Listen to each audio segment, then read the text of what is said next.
Essay 805 Special Considerations, Audits of Single Financial Statement and Specific Elements, Accounts or Items of a Financial Statement. Now, Essay 805 किससे deal करता है? It deals with special consideration in application of those essays to audit of single financial statement or specific elements, accounts or items of financial statement.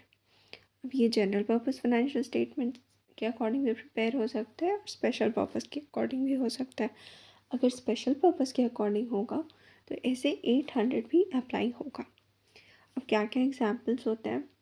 Trade receivables, cash and bank balance, debts, doubtful debts, allowance for doubtful debts, inventory, schedule of externally managed assets and income of private pension plan, schedule of tangible assets, schedule of disbursements in relation to lease property.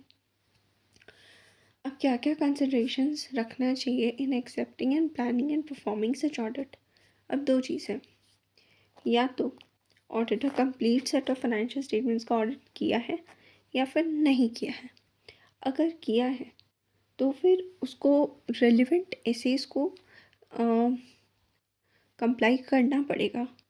Even तो वो audit कर चुका है complete set of financial statement का, still in such engagement auditor shall comply with all SAs relevant to audit. अगर auditor engaged ही नहीं है audit of complete set of financial statements के लिए, तब फिर ऑडिटर को ये डिटरमिन करना पड़ेगा कि वो इंगेजमेंट प्रैक्टिकल है या नहीं. It may not be practical because auditor को वो सेम लेवल ऑफ अंडरस्टैंडिंग नहीं मिलेगा एंटिटी के बारे में और उसके इन्वॉल्वमेंट के बारे में, उसके इंटरनल कंट्रोल्स के बारे में, जो जिस लेवल का अंडरस्टैंडिंग उस ऑडिटर को मिलता अगर वो complete set of financial statements का ऑडिट कर रहा होता.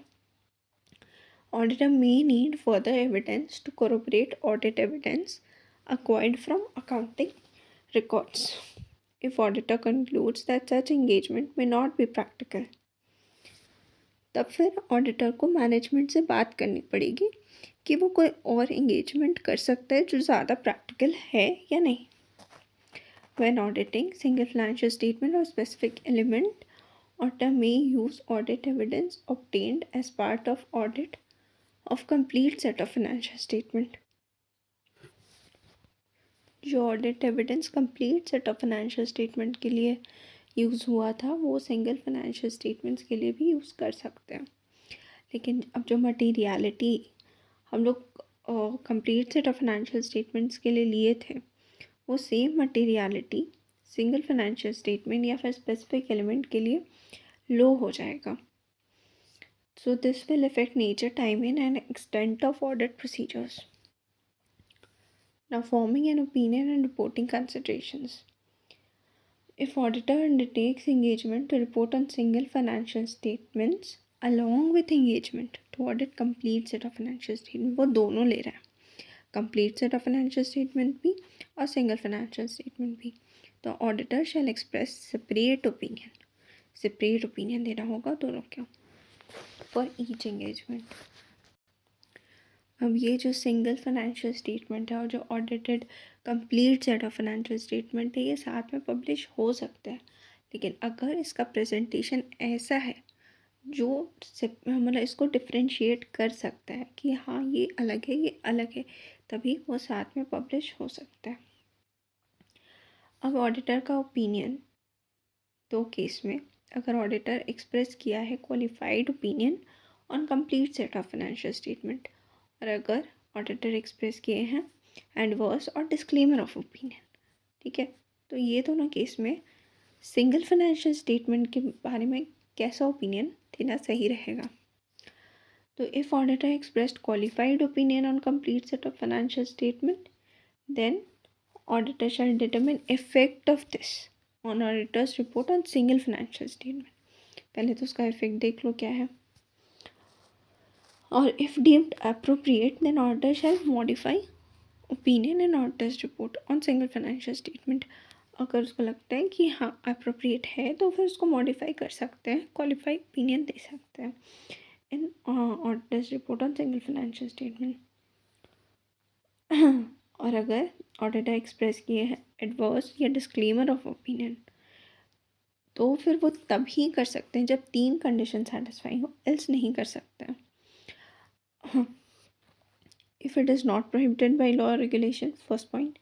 Second point, that opinion is expressed in auditor's report that is not published together. अभी ऊपर आया था ना कि अगर वो सेपरेटली हो सकता है डिफरेंशिएट तो पब्लिश कर सकते हैं साथ में, लेकिन अगर वो एडवर्स या डिस्क्लेमर दे चुका है तो फिर वो तभी हम उसका ये ओपिनियन चेंज कर सकते हैं अगर वो पब्लिश ना हुआ हो साथ में, जहाँ पे एडवर्स या डिस्क्लेमर ऑफ ओपिनियन दिया गया था complete set of financial statement के लिए.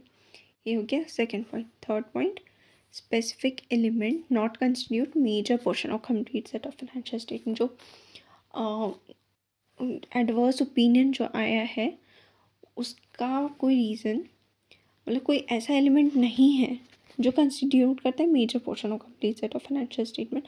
अगर ये तीनों केसेस नहीं होते हैं तो वो डिफरेंट ओपिनियन दे सकता है देन एडवर्स और डिस्क्लेमर ऑफ ओपिनियन के अलावा. I don't know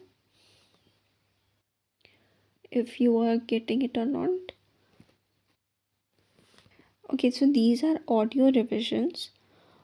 You can, you don't need, you don't need to sit and watch. You can just hear them out whenever you want. These are, I think, very short. Okay, because these are my initial videos, that is why I'm not habituated to making these. So maybe I'm stammering a bit. Sorry for this. This will go soon.